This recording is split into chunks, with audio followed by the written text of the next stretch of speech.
I'm Geoff from GC2 Photo Club, and in this video I'm going to show you how to import photographs into Lightroom. But first, let's go to the computer. Okay, so here we are with Lightroom open, ready to import our photographs.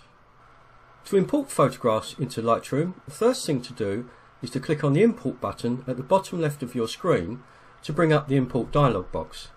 That's this one here.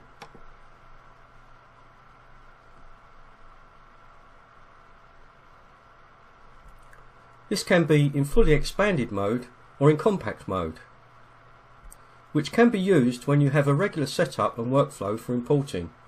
Personally, I always use the expanded mode, but if you wish to compact the dialog box, click on the little upward facing triangle in the very bottom left hand corner of your screen. That's this one here.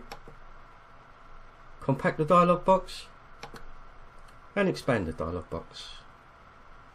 In the middle of your screen, at the top, are your file handling options. Click on the name for a description of each option. Lightroom recognises various sources and pre-selects the best method in most cases and disables some options, thus stopping you from moving images from a camera or card reader, which will delete them from your card.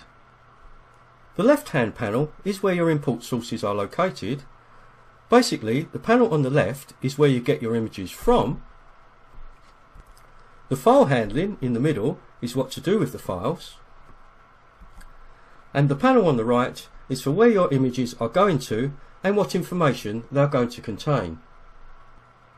To import images from a camera or card reader, connect your media to a USB socket on your computer, then open the Import dialog box or go to Edit Preferences General and checkmark the box Show Import Dialog when a memory card is detected. This is the Lightroom default. This will automatically open the import dialog when you insert a card reader into the USB socket. I recommend that you use a card reader rather than a lead directly from your camera, as it simplifies the process and there is less to go wrong. It also means that if you're a bit clumsy like me, you can't drop your camera. Select your source to import the images from in the left hand panel, if Lightroom hasn't done so automatically. If you are importing from your hard disk or removable media, search in the left hand panel and select your source. In this case, I'm importing from a memory stick, which is this one here. When your source is selected, thumbnails of your images will appear on your screen, as you can see over here. If you checkmark the little box in the top left corner of the thumbnail, that image will be imported. As you see, this one has been checked. If it is unchecked, it will be greyed out and not imported. If I click to uncheck it, it will now be greyed out and that image will not be imported into Lightroom. Let's recheck the box. At the bottom left of your import dialog box are two buttons to check all or uncheck all of the thumbnail. You can use these to select each import option. This may save time if you only want to import one or two images from a folder, or all but a few. Just click Uncheck All and select the images you want imported by checking that image, or vice versa. For example, if I click on Uncheck All and then check these boxes here, only those images will be imported into Lightroom. You can evaluate the images before import by selecting the options to view the images in grid or loop view modes by clicking on the relevant icons in the bottom left hand corner here. For example, if I click on the loop view icon, I can now decide if I want to import this image or not. Click again to return to grid view. Let's check all our images again. There are four panels on the right hand side giving you your import options. Top to bottom they are File Handling. This panel gives you the option to build previews to different sizes. I usually choose 1:1, as although this takes longer, it saves time later when you are editing in the Develop module, as Lightroom doesn't have to build previews when you zoom in. You can choose Minimal if you are in a hurry to see the images or to show them to a client. Just click here and choose Minimal. The next option down is Build Smart Previews. This allows you to work on your images even if they are not in your folder. For instance, you may have moved them onto another computer. The next option down is Don't Import Suspected Duplicates, which you can see I have checked. If you look here, you will see that some images are greyed out. This is because I've checked the Don't Import Suspected Duplicates box, and these images Lightroom suspects are duplicates.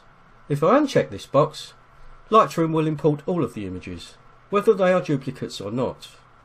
This is a useful feature if you already have lots of images on your card that have been imported before. The next option down is an option to make a second copy and add it to a different folder.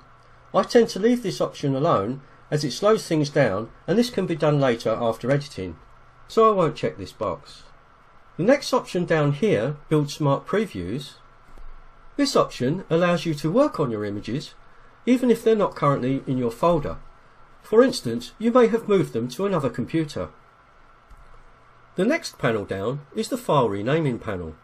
If you click on the little box in the top left hand corner, the options you have for renaming images appears. It's a good idea to do this as your camera's numbering system repeats after a while. Also, raw images will be easier to identify in your computer's folder or finder if they have a name or a date. Just check this box here that says Rename Files. I've unchecked it, so I'll check it again to show you, and you'll see that you've got these options here. I'm going to click in this box here and give my album a name. In this case, I'm going to call it Night Photos, as that's what the album was originally called. I'm also going to click in this box here and give them a start number. In this case, I'm just going to call it number 1. And the images will then be named in sequence, starting with the number 1. As you can see, there's a sample down here of what my images are going to be named and numbered.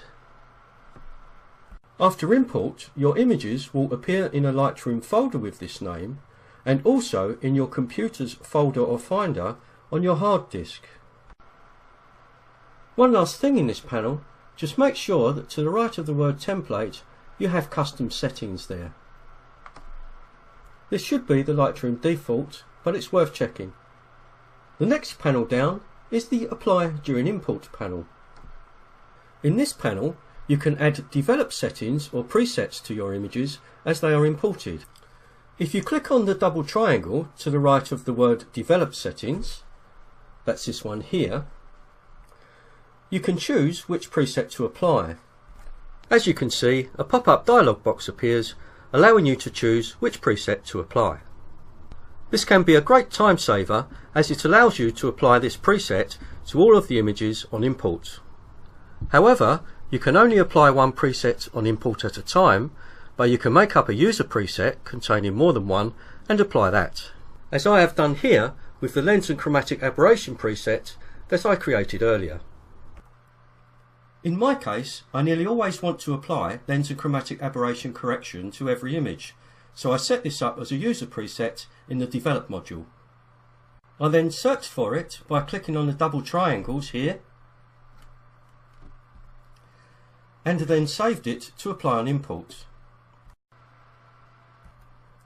If you don't understand about presets and user presets, just click on the double triangle here and click on None.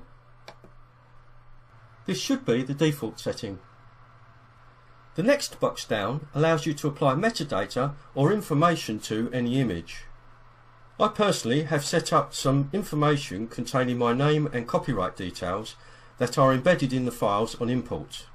I call this Geoff Info, as you can see here. You only have to do this once and leave it set up. You can set this up by clicking on the double triangles here and clicking on New or Edit Presets and adding your information. Just click on New, and in the pop-up dialog box add in the information you require and then click Create. I'll cancel this as I've already got some made up. Just click on here and look for the one I normally use, Geoff Info, Click on there, and my metadata preset is back in place.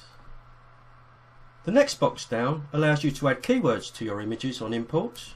However, I prefer to do this in the library module after editing, as it's quicker and I want to download my images as soon as possible. So in this case I'm going to leave it blank, but if you require some keywords, just type them in this box here. The final panel at the bottom is the destination panel. Let's just scroll down so that we can see it better. This is where you select the folder that your images are going into and whether to organise them by folder or date. If you click here on the double triangles, you see you have the choice: original folders by date or into one folder. As I've selected here, I then select the folder that I'd like them to go into, which in this case is my pictures, and then I'll put them into a subfolder in this case, which I will call Southend Night Photos. Many people recommend that you organise your images by date, especially if you have a large library of images. I personally have a well organised folder hierarchy on my hard drive and backup system, so I put them into named folders and subfolders. But like I said, that's a personal choice and it doesn't work for everybody. I recommend that you research digital asset management if you're unsure which system suits your own workflow best. After you've named your subfolder, if you look down here, it should appear in your subfolders list in greyed out italics. You'll also notice a little plus sign here indicating that that's the folder that your imported photos will go into. If you want to cancel the process at any time, click on the cancel button at the far bottom right of your screen, this one here, to return to Lightroom. When you are happy that all your settings are correct, click on the import button at the bottom right of your screen and Lightroom will follow your instructions and import them for you. That's this button here. Let's click to import them.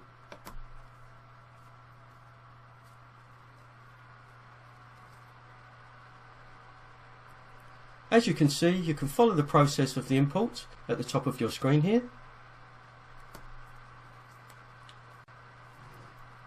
This can take a little while, depending on how many photographs you've got. You'll also see that a new folder has appeared down here.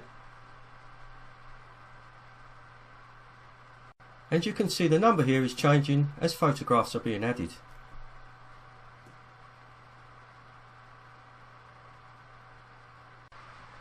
You'll also see at the top of the screen here, once the images are imported, if you've clicked Build One-to-One Previews, you can see the process of your previews being built as well.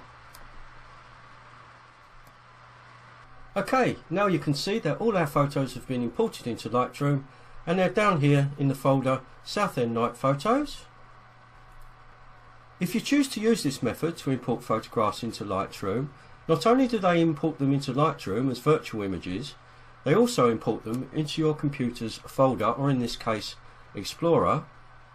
If I right click on an image and then click on Show in Explorer, you will see that the images have now been imported into my computer as well.